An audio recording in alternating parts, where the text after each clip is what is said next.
and welcome to Warsaw Security Forum. I'm your host, Klaudia Czerwińska, and it is my absolute pleasure to welcome my guest, Baiba Braže, Minister of Foreign Affairs of Latvia. Thank you so much for joining me here at the Warsaw Security Forum. I mean, this is one of the biggest forums to talk about defense in our region. Pleasure to have you. Great to be back here. I believe it's my 5th year. Wonderful. We will have a lot to talk about then. Let's begin. So you addressed the UN Security Council during the emergency meeting on behalf of your country and Lithuania, and you said it's a Russian crisis. There's been a lot of provocations that we've seen here in the NATO's eastern flank over the recent days and weeks. There's been a lot of talks about shooting down possible missiles and aircrafts that could violate NATO airspace. We've also heard from President Trump, who backed the idea in New York last week. In your opinion, should those aircrafts actually be shot down if there is an incursion and they violate the NATO airspace? Let me start by praising the excellent cooperation with our Polish colleagues within NATO and also at the ministerial level with Minister Sikorski. Remember, the first UN Security Council debate was actually on the drone incursions in the Polish airspace, and that was very clear that it was indeed Russia launched those drones. Quite possibly Poland was not the target, but clearly it was intentional action by Russia. So Poland was very sharp also, and there was a discussion also at the NATO North Atlantic Council. And Polish stance was very clear and supported by the allies that this cannot continue. So later there was incursion in the Estonian airspace with the MiGs. I have to say that maybe it has been less sort of heard, but NATO reacted very well.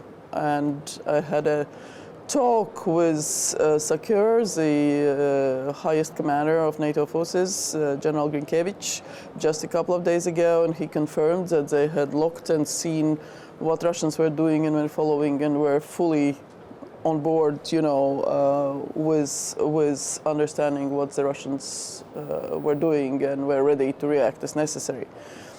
And that's why they were led out of the Estonian airspace with the NATO planes.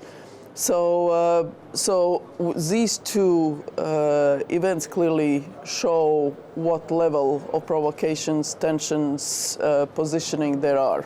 Do you think this is more of a test ground for Russia to see? It's surely testing, and they are testing various ways, and they want to see certain things through that testing.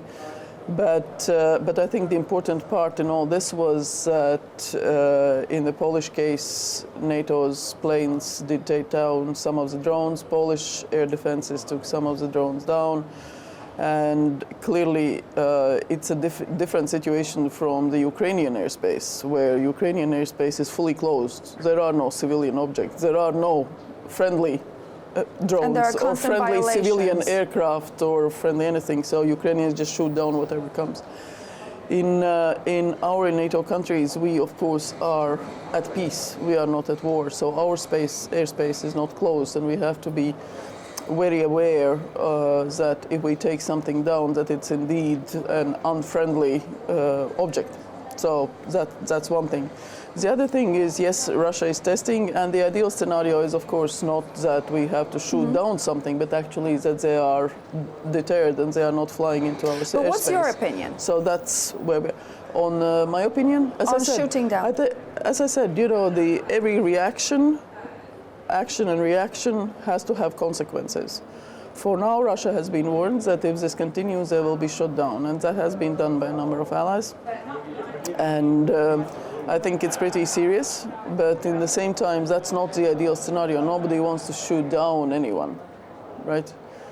So there are rules of behavior, rules of engagement that need to be followed, and these type of provocations have to be shot, because if they are not, then there will be some reactions, and that's again we will see. if and what and how. I don't want to speculate. We've heard from Andrius Kubilius, Lithuanian commissioner responsible for defense and space, saying on Sunday that EU needs to prepare for Kremlin escalation. And I would like to bring a quote. He said, "So we need to be ready. We need to be ready that, you know, the same attempts in some kind of escalatory curve will be used by Kremlin." And now, having seen the provocations that we just discussed a second ago taking place, how do you assess the security of Latvia and other Baltic states and NATO's eastern flank? In NATO's classical assessment, when you have peace, crisis and conflict, we are surely none of the NATO allies is in conflict. We are not at war with Russia or anybody else, despite whatever Russians are saying, despite, you know, them trying to pitch that they are fighting the war against NATO. That's completely absurd. That's another lie from the Russians.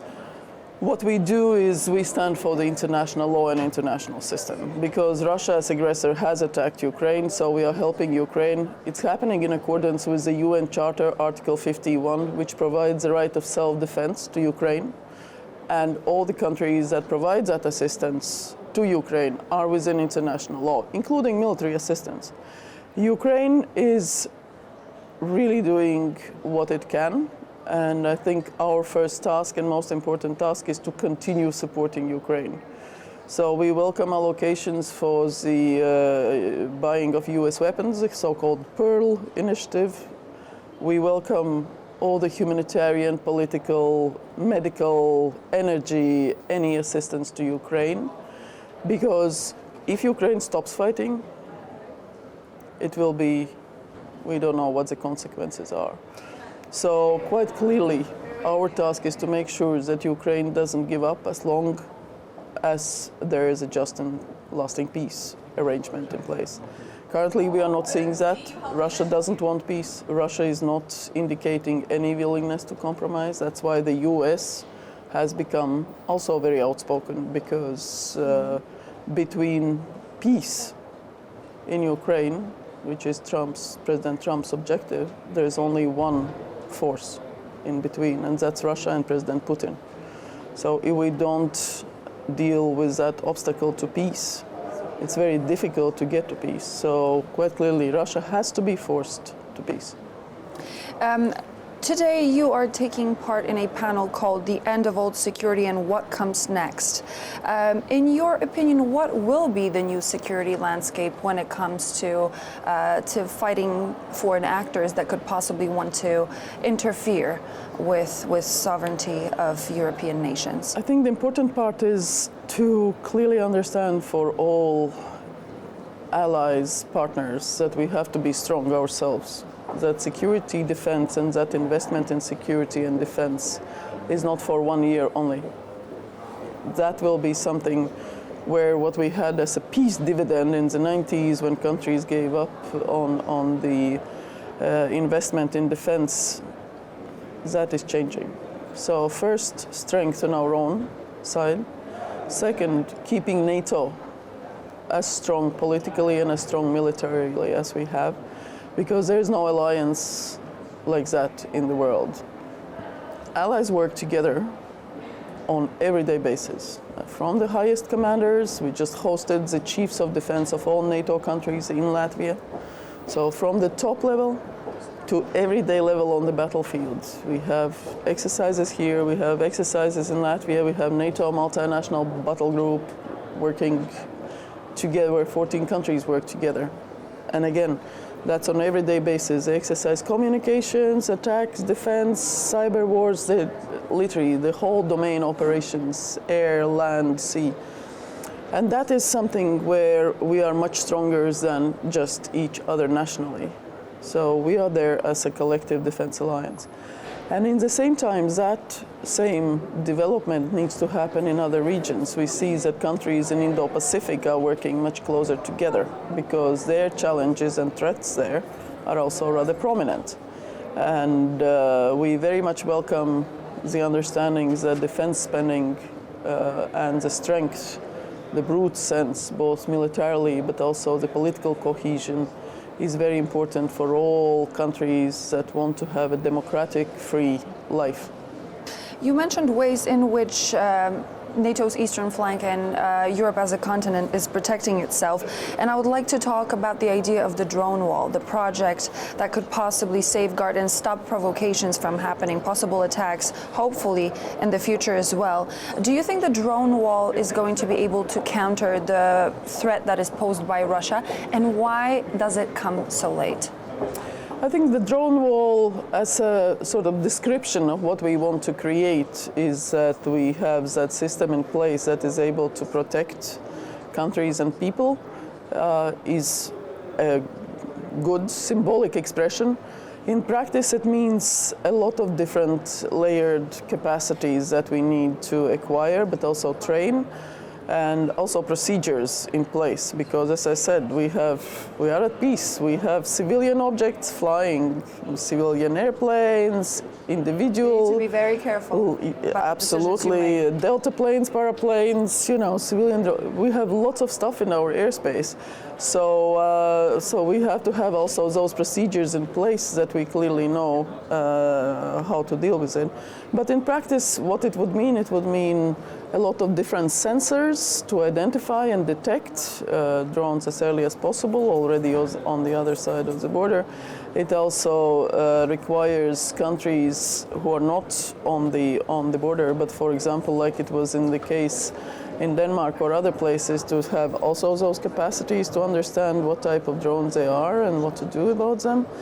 And then also have layered defenses, how to take them down, because again, identifying, detecting, and then being sure that you take down the right object if it doesn't cooperate sounds easy, but it's not easy, and that has to happen also. But do you think it might be coming a little late, considering the level of incursions that we're seeing from Russia right now? Or are we potentially able to develop it in a way, in a timeline that is going to actually make it work? Just like on the battlefield in Ukraine, there's a constant adjustment. Remember, Russia started with 3-day war, huge columns stuck on Ukrainian roads and everything, till now when there are small units trying to penetrate Ukrainian defenses, on all types of scooters and so on and so forth. So including the drone activity, both reconnaissance drones, the attack drones, the mother drones, the decoys. So the battlefield is adjusting, technology is adjusting, it's learning, and there is AI employed on everyday basis, artificial intelligence on the battlefield. So Ukrainians in that respect are ahead of all of us who are not at war, and what we need to do is to learn and understand and to take on their technology.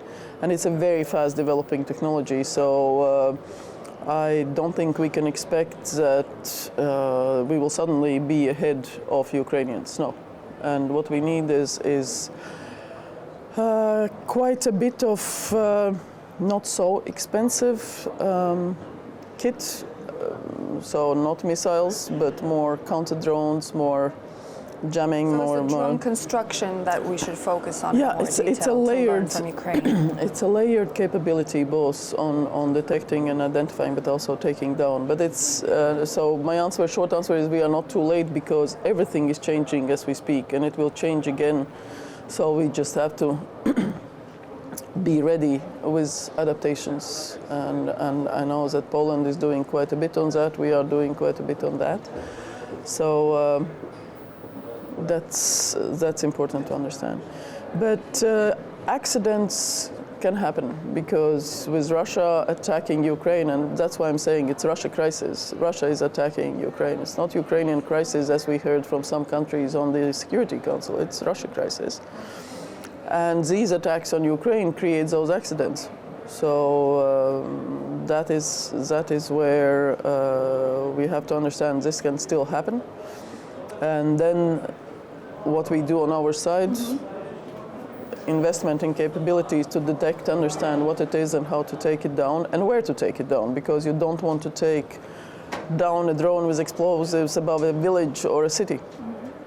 I would like to ask you about your assessment of Latvia's diplomatic relationship with the US. In case of a possible attack on behalf of Russia on the Baltic states, on Latvia, your country, do you think that the US would actually take steps to send more troops to support the country, to support the Baltic states? What's your opinion? It would be an attack on NATO, and US has been very clear that every inch on any allied territory airspace will be protected and defended. Our task as a collective is to make sure that, again, we have sufficient understanding of what Russia is doing. Russia is not able to attack Poland or the Baltic states or other countries right now because it doesn't have those capacities. And our intelligence agencies are working very closely together across up from Norway down to the south to share information and understand what Russia is doing. And Russia is weakened. Russia, both military capabilities, economy and everything is not doing very well. It's not taking much of Ukrainian territory, which is its political objective, to subjugate Ukraine. It can't do that for now. And so instead of sort of dramatizing the situation, I think we have to be very rational and continue working together, investing in defense, making Ukraine stronger, ourselves stronger, and keeping that transatlantic relationship. So you do trust that the US would come to the Baltic states' aid? Or to Polish aid, or to German aid, or any other aids. Norway, Poland, it really doesn't matter. NATO is NATO, and with the US, our Baltic-Polish relationship is very strong, very strong. I mean, our communities there, our economic, political relationships, security relationships, including decisions to invest 5%, including stopping buying Russian oil or gas for that matter. I think US doesn't have better allies than Baltic states and Poland, and clearly from political signaling we hear them. Just as my final question before we go, from your perspective, what do you think Europe really has to focus on? What does NATO have to focus on in weeks and months to come when it comes to security? I think less statements and more practical work in terms of allocating resources for defense, the right capabilities. The NATO capability targets are there. We all know what we need to do, and that has to be done because we have national defense plans, we have NATO defense plans, and they have to work together like this. And plus supporting Ukraine. As I said, the Pearl initiative is delivering really good results. That is, with NATO allies' resources, we are buying weapons from the US to deliver to Ukraine. And strong Ukraine, strong Ukrainian military force, strong Ukrainian defense capability is security guarantee for all of Europe and all of NATO. So that is what we have to continue. Thank you very much. Baiba Braže, Minister of Foreign Affairs of the Republic of Latvia, was my guest. Thank you so much for joining me in the studio. And to you all, thank you so much for joining me during the Warsaw Security Forum. I'm Klaudia Czerwińska, and please stay tuned here on TVP World for more.